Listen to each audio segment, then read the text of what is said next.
Hi everyone, welcome back to my shop. I am the Convicted Christian.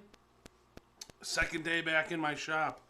I'm so glad that I'm back out here. I'm so glad that I'm creating and making stuff again. Last video I didn't have anything up on my lathe, and if you see, bam, that's the urn I was talking about. I currently have it on my steady rest, so that it's a way to help me be a little bit safer. If you haven't seen any of my previous videos, I implore you to go back and watch some of them.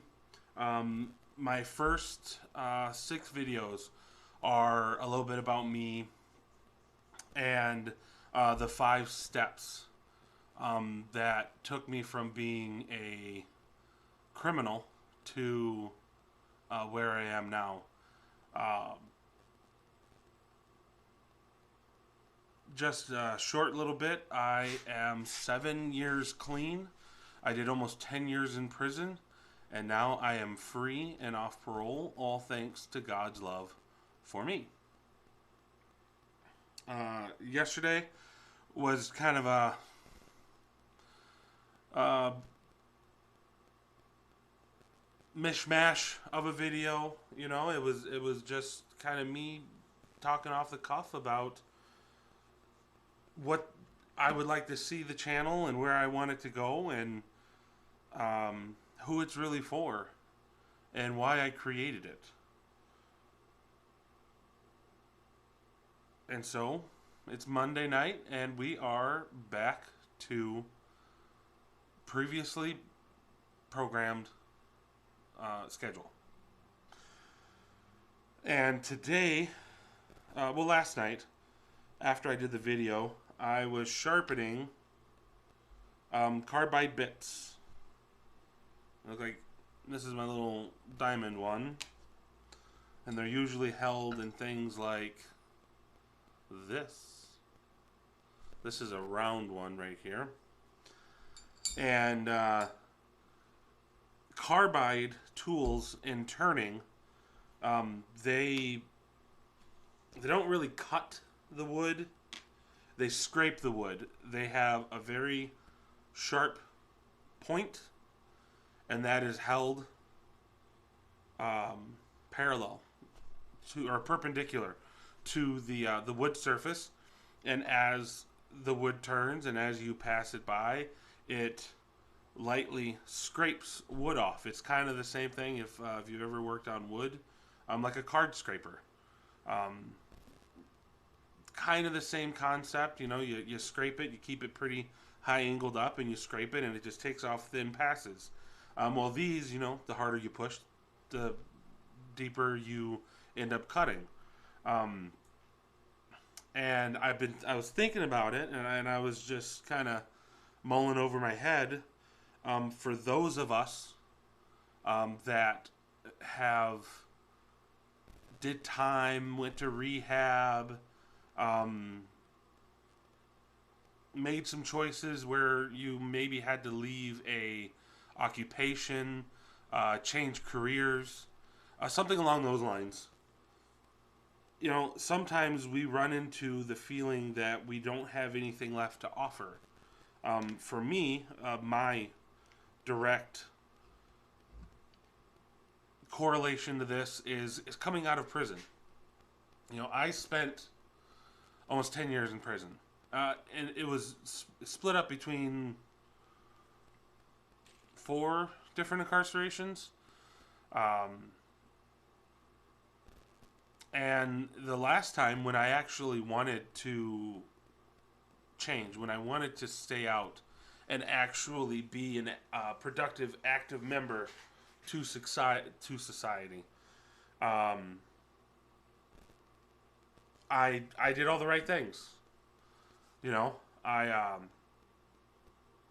took all the courses, got my driver's license back, you know, was paying child support. I was actually on a work release program for my last year, so I was actually getting real life, real world work experience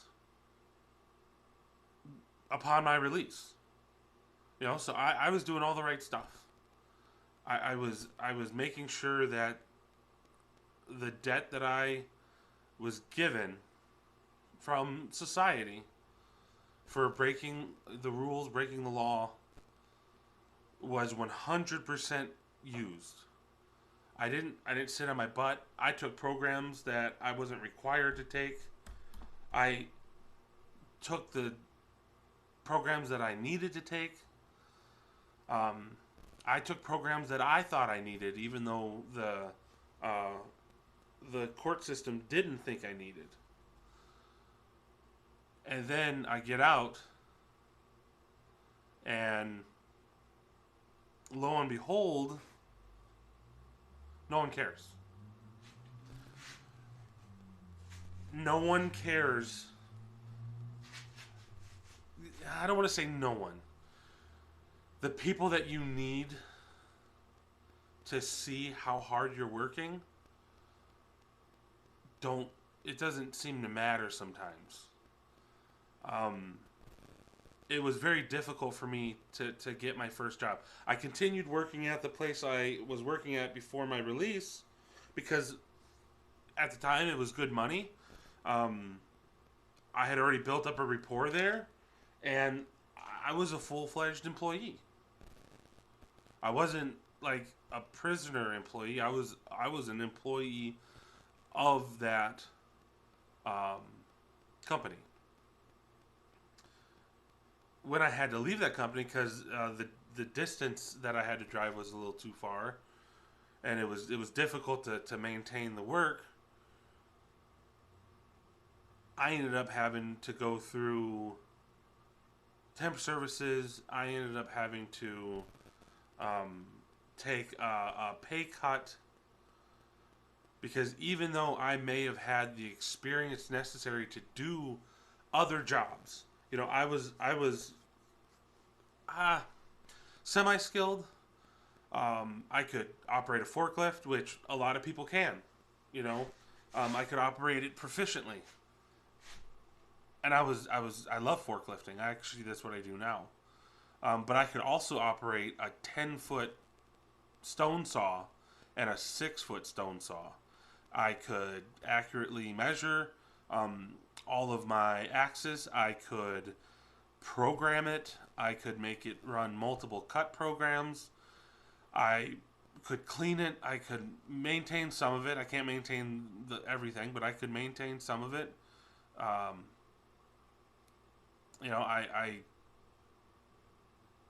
could take that material. I could sand it. I could prep it because it was all custom stonework for people's lawns. If they had like a really cool sign that they wanted a nice finished piece of stone for like their address, mantles, countertops, specialty flooring. I mean, you name it, we did it. And so I had some skills, and I was proficient in them. I was good enough in them that I made the company money. And then I had to go find a different job. And the things that were available, they wanted me to take a significant pay cut. Even though the posted pay was similar to my current pay, or my current pay at the time, I had to take a pay cut because of my past, because of my time in prison, and because of the crimes that I broke, or the crimes that I committed. And for the longest time, I thought, well, what was the point of prison? What was the point of it? That was my punishment. Prison was my punishment. Why am I being punished again? What was the point of working so hard? Sorry, I am still kind of adjusting things, getting stuff ready. Why did I have to work so hard and bust my butt so much for the last 6 years or for the 6 years of my last incarceration, for it to not to mean anything. And I 100% understand. If I'm a bank robber and I'm trying to get a job at a bank, a little suspicious. I mean, come on. If I've got crimes dealing with drugs and I try to get a job at a pharmacy, definitely don't give me a job. Completely understand. But none of my crimes had anything to do with any of the industries I've been trying to get into.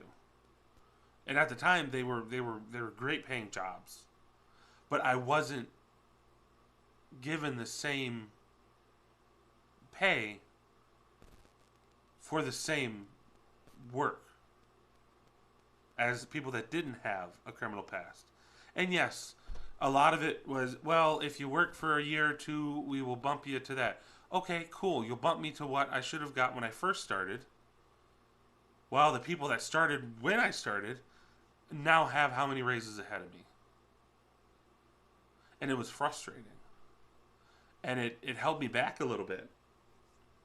Because I wasn't trying to play the keep up with the Johnsons or whatever. But I also didn't want to get swindled. I didn't want to have one, rolled over on me. And so because of that, my growth wasn't where it needed to be. And I struggled, and I went from one job to the next job because I either wouldn't get the raises I was looking for, or I was overlooked on promotions. And so I wanted to find what worked best for me. And luckily, in the last two places that we lived, I found some really amazing jobs that within a short amount of time paid me what I asked for and let me do the work that I wanted to do. And I'm going to tell you, I was loyal to those companies, and I would still be loyal to those companies if we hadn't moved. And now the company I'm with now, I will be loyal to.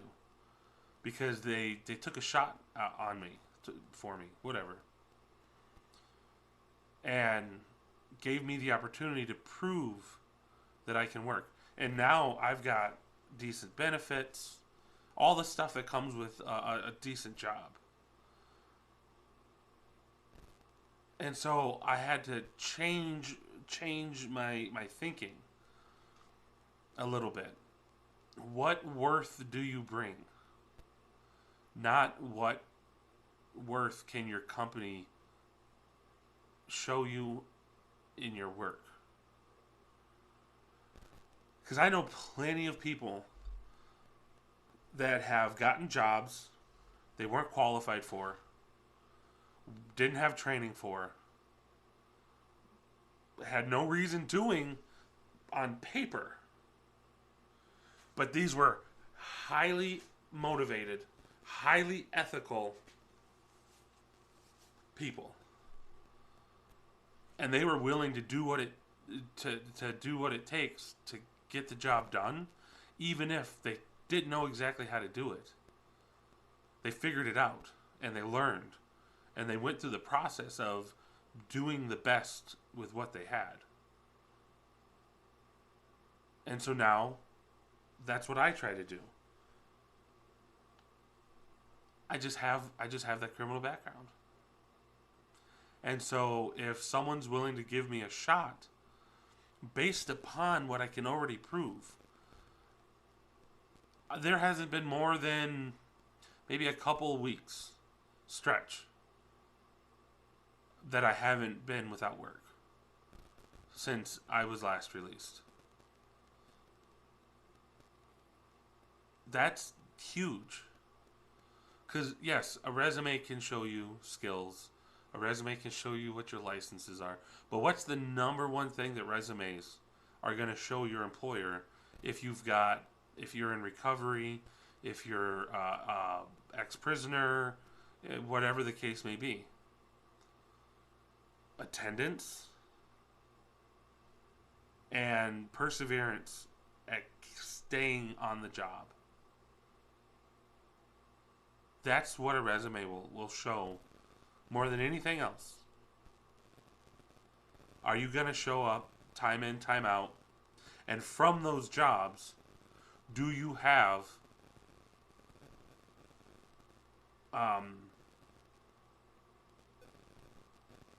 references that can talk about your time on the job?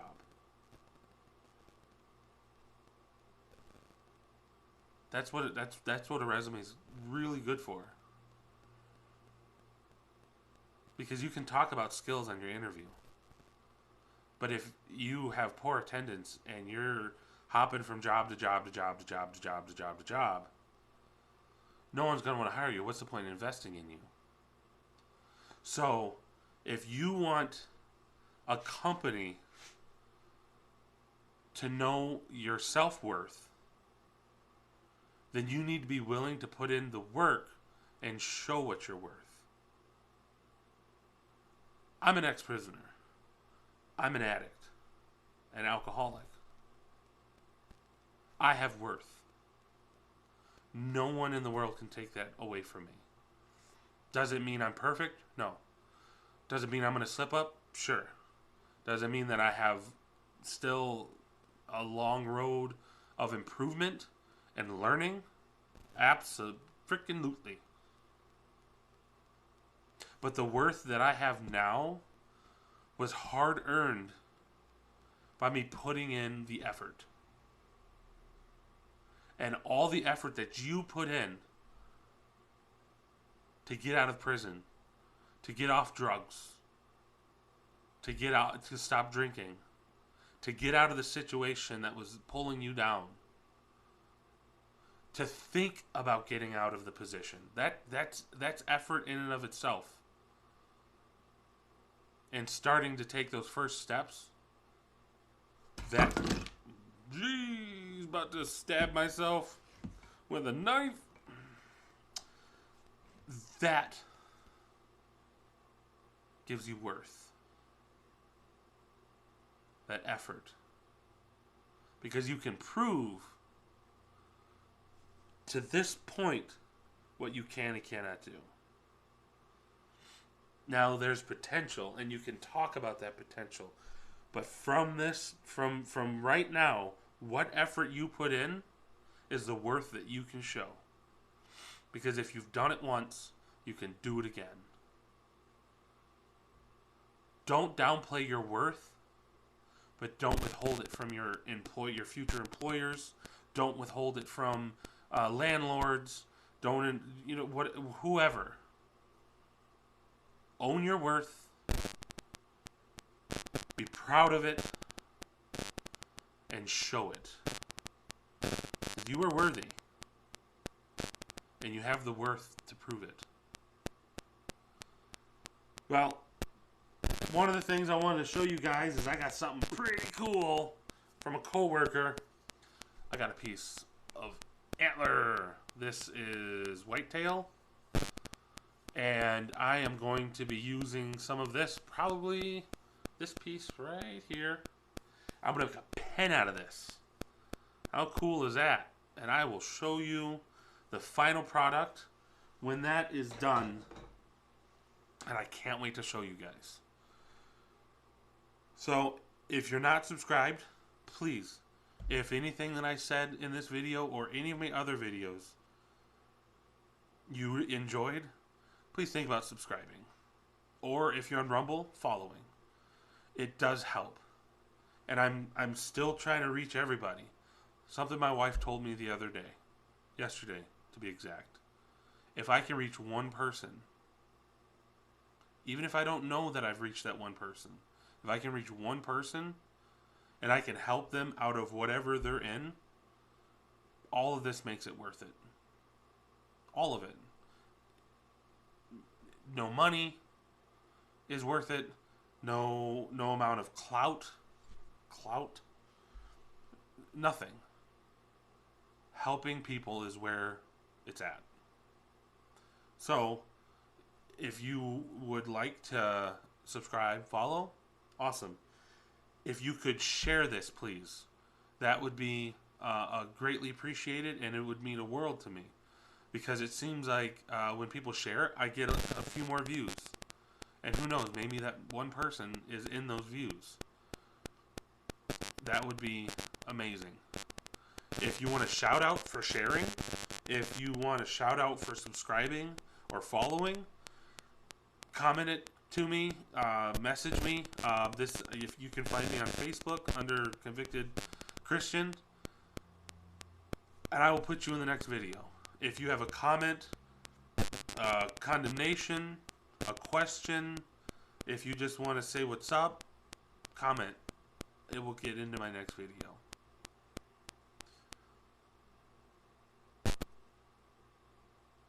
And if you're ever feeling like you really, truly just can't make it to the next day, either contact someone close to you. If you can find me on Facebook, contact me, or contact a helpline. Because if you're an ex-prisoner, if you're an addict, if you're an alcoholic, if you're someone that's made some bad choices, we don't need to keep doing it. We don't need to keep going down that self-destructive road. And I am more than willing to talk to you and hold your hand on that ledge if need be. You just need to reach out. Because if we're going to change the world, we have to change ourselves. And remember our worth. Thank you, and good night.